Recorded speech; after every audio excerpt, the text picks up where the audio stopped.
This is supposed to be, in theory, a prospect show. So we're going to jump right into the prospect roundup. That sound good?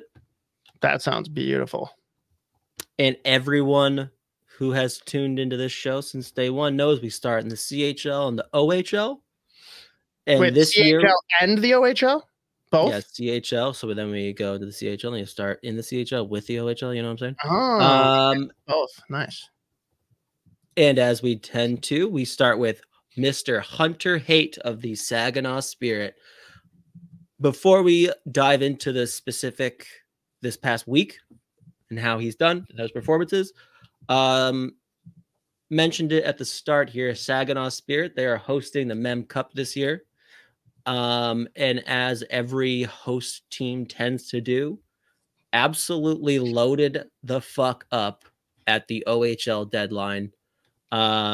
Shipped out about 74 picks approximately, which means like they've got like future players who are like 9 years old right now. They're just throwing them out. We don't need those guys. Those guys can't help us now. Is there a cutoff, by the way? Like, can they trade as far in advance as they want, or is there a cutoff? I would love to know how they define futures. You know what I mean? I gotta know. Because, like, can you imagine? Like, imagine being the pick that got traded before you were even born. Like, oh, my rights got sent over to London, and yeah, I didn't even exist yet. So that's kind of cool. I hadn't even picked hockey yet. I had not even, didn't know I was gonna be here. That's great stuff. Pleasure to be here. But I mean, they seriously loaded up. So the big headliner was bringing in Owen Beck, Montreal Canadiens prospect. He's been phenomenal since he stepped into the OHL a couple seasons ago. He's probably one of, maybe not steal, but considering where he ended up being drafted by Montreal, I would consider it like teetering on the edge of steal. But he has been phenomenal in the OHL. His 3 games with Saginaw so far. Let me pull it up again here. He's caught 3 goals, 6 assists, and 9 points. I think he's been first star of the game all 3 games. And they also bring in Jordan Donovan, Senators prospect. I think they moved out 8 picks to bring him in. By the way, the Owen Beck trade it's hard to fucking read. Let me try this again. There's too many picks to figure out to fucking read it. Couple firsts, couple seconds, 3rd, 4th, 5th, 6th. We're just like, it's fucking. How do they have that many? Hang on, from whoever Z, how wild would this be? I want a kid to be traded, and one of the picks is his future child. Would be nuts. I'm all for that. That's part of the condition of. Can you imagine? So Savoy just got traded, and one of the picks included is somehow his unborn son. It's a conditional 3rd round pick. If you have a kid who ends up playing in the OHL, he becomes a 1st round pick, and that player gets sent off. Yeah. It's incredible. It's incredible stuff. But anyways, like I said, they brought in. Why wouldn't you like trade for the rights to all Tkachuk offspring at this point? Yeah, I mean, one of them, maybe 2, will end up in jail. Probably. If you're Leopold, do you go to Guerin and say, I know that you're not going to live long enough to reap the benefits, but I need you to trade Kaprizov for all future Tkachuks, period. We have rights to all of them. we need to acquire futures of the futures. Okay. Every future considerations, their futures. That's what we're going to invest in. We're investing in the youth here. And that's how we heal a nation. Imagine if like Big Walt went to like a sperm bank or something. They could sell that shit for like Mr. Hughes too. But I think, what do you mean? Chuck, I think it's different because it's generations. Yeah, that's true. Well, Hughes, but his mother was he wasn't Chuck. Yeah, fair enough. Either way, yes. Right, moving on. The answer is yes. Moving on. Getting back into this before everyone just tunes out, which is, I mean, I get it. If you want to do that. Like I said, Owen Beck in, Jordan Donovan in. The big one that one of my favorite fucking prospects, Anaheim Ducks defenseman, Rodwin Dionizio. He is another just absolute human highlight reel. Like, he plays, and again, the fact that he's playing on the same team as a kid like Zane Parekh, like, they could both score 30 goals a year on the blue line if they wanted to. Like, they're that electric. So they bring in a former captain of theirs, Josh Bloom. Plus, you already have the core there of Michael Misa, top 2025. Like I already mentioned, Zane Parekh, Joey Willis, who was drafted this past year, a real good fucking player. That kid is an absolute sniper. Mangione and Ethan Hay. So they've already got the solid core. But again, they bring in like literally the best additions they possibly could have. So not surprising considering they're the team hosting the Mem Cup. So it's going to be interesting to see how that kind of like just the overall chemistry just like gels, because every single one of those guys wants the puck. The thing with Owen Beck is he just loves to dish. So there you go. But HunterHaight, back to him, because that's what this is about. 2 games only played Friday, Saturday. 6-1 loss at London. 1 assist, didn't have a minus, so he had his guy. 6-12 the face-off dot. London right now is kicking the ever-living dog shit out of everybody. They absolutely obliterated Saginaw 6-1 on Friday. Then they made their way over to Owen Sound on Sunday and won 10-0. So they're just like on an absolute heater. Sure. But hey, no minuses for HunterHaight, so he had his guy. But on Saturday, 5-2 win against Guelph, 1 goal, 3 shots on net. He's now for sure like playing wing at this point, especially with the addition of Owen Beck. So I would expect his goal total to probably start hiking up even more so than it already was. But again, he just looked like he is such just like a fun player to watch. Like, every time he touches the puck, he's creating chances, or now at this point with the additions they bring in, he is finding himself in grade A scoring positions. So like, he's hanging out in like Ovi's office right at the fucking circular. That's how he scored on Saturday, an absolute missile on the power play. I think I mentioned this the last few times we talked about him. I would just like to see a little bit more consistency, and less. I think there are just so many games now where he's been a little bit too passive, like kind of waiting for the play to come to him. Like when he's at his best, he has the puck, he's dictating play, he's one creating like passing lanes, scoring lanes for himself and his teammates. So again, that's why it's going to be even more interesting just to see how the whole team really does gel with these additions. But I think was the first game Owen Beck was there for. I think he may have been on his wing too, but he does play a lot with Michael Misa, which is so fun to watch. So I think obviously Saginaw is now for sure just a team to watch for just like the fun factor.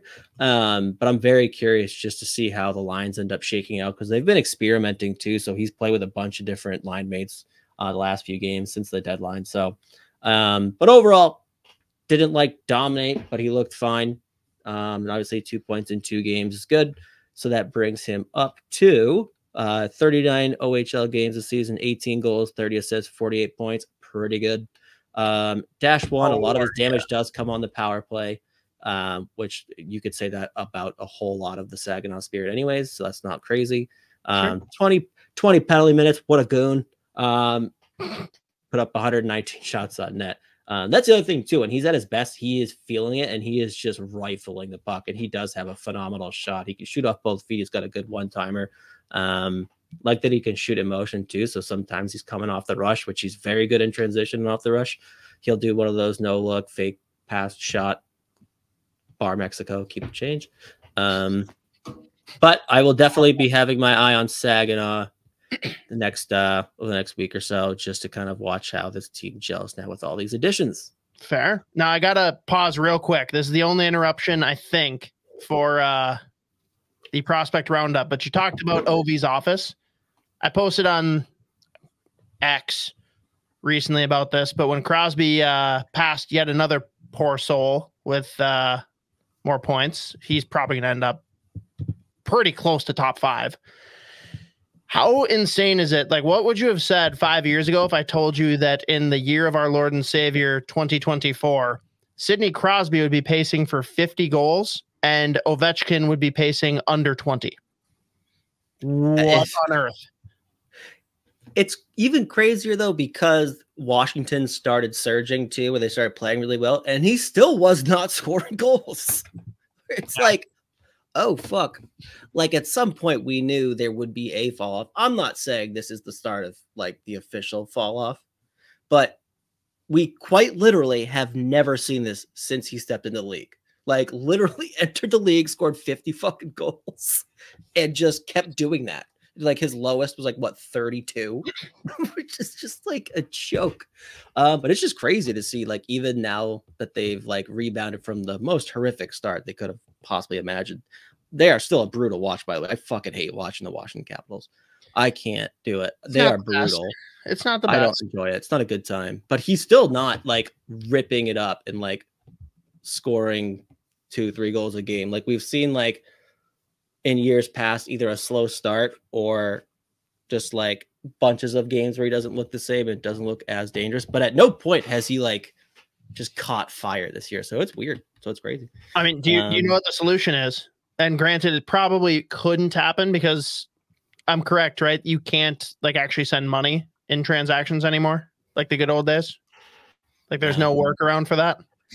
Because the only way that it would even be considered is if there were cash considerations because of all the money that he's going to make the Capitals. But Capitals fans will freak out. The answer is trade him to Pittsburgh. Yeah, it is. Not only is it a great story, but like, you think there's anyone better than, oh, wait, Crosby or Malkin, take your pick, to play on a line with him and just fucking feed him to hit that record?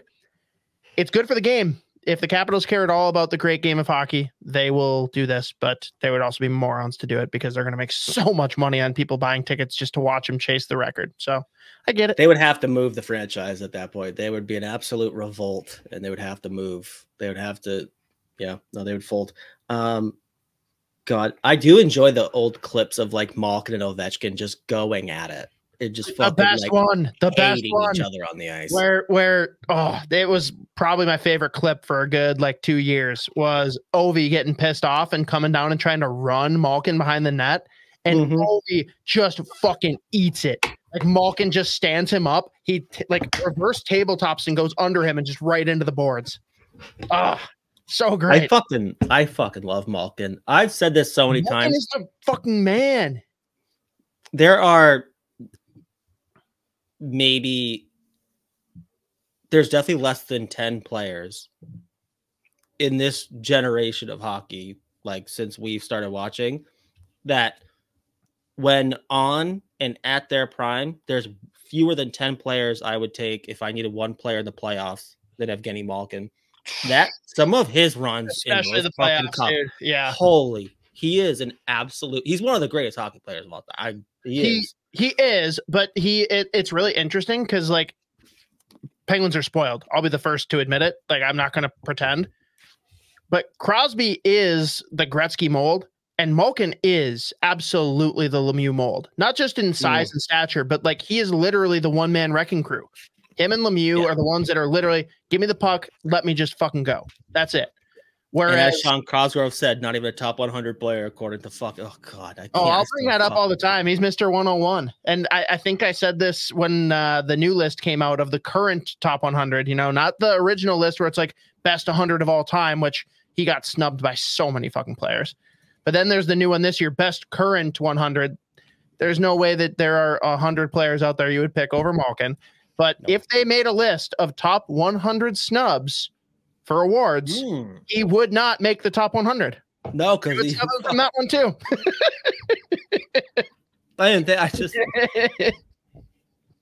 That's unreal. It's just a fact. Moving on. Shout out though, Loose Line, second beer. Definitely not as much my style, but I do like it for what it is. West Coast IPA, which Isha would do bad things if he had this beer. Similar to what happens during the entire World Junior Tournament, basically. But we have Snowdrift, another very clean and beautiful can for Z. That is nice. That's West Coast stuff. IPA, a little bit lower in the ABV, a little bit more of a clear vibe. But again, I generally am not a big West Coast IPA fan. This one I would absolutely drink again. But no way in hell I'm picking it over the free agency. That one was a banger. Loved it. Love so that. Big fan of that. Just go to Loose Line Brewing. They've got all of the diversity from beer. It's great. There you go. Plymouth. Love that. Hit it. All right, moving on. Who do we got next? We've gotten through one normally prospect. Go. Well, we can speed through this one. Next one, ServacPetrovsky, who we will be skipping over. He has been scratched last few games, not for performance related anything. He got sick. Thought you were gonna say like, oh, yeah, doing drugs. Yeah, yeah. I'm not even gonna. Okay, I almost went down a bad path there. I think he played like 1, maybe 2 games after the World Junior, and he had like 2 assists. I think it was just 1, but he did. I think he was like second star of the game that game, 2 assists. But he did get sick recently, so they've been resting him. Thank God he wasn't playing against London on Sunday, because again, they got the ever living dog shit kicked out of them by London, and I mean it was incredible. Like I don't think they touched the puck. So there you go. He wasn't a dash anything, so he had his guy once again. So we can just move on from him. He's got 29 games. Stat line's real nice. 10 goals, 20 assists, 30 points, dash 4, 105 shots on net. Only 8 PIMs, so we need him to wrap those up, dude. Just not going to cut it here for grit first. So moving on. RasmusKumpulainen, one of my favorite players to watch, just because he might be at any given time, I've said this before, the most skilled player on the ice. And you cannot take the puck from him, despite the fact that his legs basically don't move. He does not move at a quick pace, but you absolutely cannot take the puck from him, despite his slow speed. He's one of the best transition forwards in the entire CHL. Like his transition data is legitimately comical. Like he's in like the 98th percentile just in terms of successful carries and like transition play. On a scale of John Merrill to Jaromir Jagr, how difficult is it to get the puck from RasmusKumpulainen? Yeah, I'd probably lean towards the Jagr part, you know, because Merrill is just like, do you want it? Here you go. That's my 1 to 10. Yeah, that's a crazy. There's an absolute fucking black hole in between those two. Like John Merrill is just like, here, what do you think about? I'll share the puck if you want. I don't even like this thing. I don't want it at all. By the way, take it, and I'll just trip you off after. I'm gonna make my way over to the box. But RasmusKumpulainen, he's picking up right where he left off before the World Juniors. 3 games this week. Let's see, they went 3-0. He had 3 points, which just maintains his perfect stat line. 30 games, 15 goals, 15 assists for 30 points, plus 3, 87 shots on net. That doesn't look right, though. I think he has more than 87 shots on net. The fucking, like, CHL scoring, like, their website is insane. They also, when you look at, like, their stat lines, they'll give you how many faceoffs they've won, but not total. Like, doesn't give you the percentage. You don't know if it's out of 8 or out of 20. It drives me insane. So when I actually sit down and put my docs like Google, I have to like go and do it. It drives me insane. I wasn't going to do that today, but nice. They played on Sunday. They had an 8-2 shit kicking of Kingston. I think there were close to 230 penalty minutes. Every time, if I looked away for 2 seconds, there was another scrum and another fight going on. I think there was like 7 fights. Like every stoppage, there was a massive scrum. He didn't find himself in too many of those. He was too busy absolutely dishing. Despite that, in an 8-2 win, still only had 1 assist, and he was -1. Did not have his guy. But like it wasn't even like a fucking hockey game. Like they scored 3 goals in the first like 6 or 7 minutes, and from there it was just a complete mutant fest. But again, in terms of just like raw production and how he looks with the puck on his stick, we talked about it during the World Juniors. Really picked it up as the tournament went on. Obviously scored in their last 2 games after being held off the score sheet and eventually relegated as like the 13th forward for Finland. It was good to see him eventually get back on the score sheet there. And again, that's why they didn't medal. Yeah, there you go. And he carried that momentum right back into the OHL. Again, I like every time we talk about him, he is a fascinating player. Like it's interesting though, like I know that you watched him and knew who he was, but he never came up once last season in the pre-draft prep. And then when they took him, you're like, huh, I actually kind of like this. And I'm just like, I don't know who the fuck this is. But again, it's just like, I love it.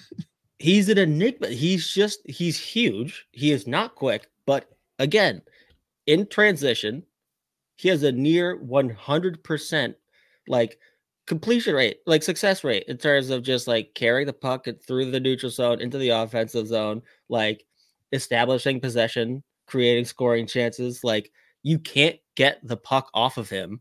So it doesn't even matter when like he's not moving very quickly. And like the thing with him too is like if you have like an extended offensive zone possession, he is like a god because he will keep it. You can fucking have like a 4-man change as he is just shielding every skater. Straight up Yager puck protect. I love it. It's incredible. So like he's just so fun to watch. And my God, he is unbelievably skilled. But I would still like to see a little bit more production again. I think he at times looks to facilitate a little bit too much. And then in terms of just like shooting, he relies on this really weird, like even on like the power play, he'll pick the puck up along the half wall, skating towards his own net, turn around the blue line and like a hopeful shot on net. So like he relies on that a little bit too often. And like he did that a whole lot playing junior in Finland. So like he definitely got like docked points in terms of just like his draft stock, just because like the hockey IQ, they weren't really sure if it was there or not. But like you look at a player like him, how good he is despite like the lack of foot speed. He's phenomenal two-way. Like he defends very well. He is responsible. He does have like insane skill and just the size and willingness to use the size and knowing how to use it. He's just like all the tools in the world. So I think, again, I've said this before, like I think he's going to be a very good NHL player because he is so coachable. And I think there's a whole lot that you can hone in on just in terms of like the tools that he has. So very fun player to watch. We'll see what happens. They didn't make too many additions at the deadline. They're kind of like right in the weird. They'll like be a playoff team. See what happens from there, pretty much. But they've got some players there that are fun to watch too. So like Beckett Seneke, one of the kids for 2024, he's going to go probably high second round, maybe sneak into the first. He's a big player, tons of tools, mean as shit, scores at a high rate. So he's going to be a player that a lot of teams have their eyes on. So we'll see as the year goes on. I would just like to see the production and decision making kind of take a step. But yeah, decent week. I mean, you can't complain. 3 games this week, 3 points, 3-0. Move on. There you go.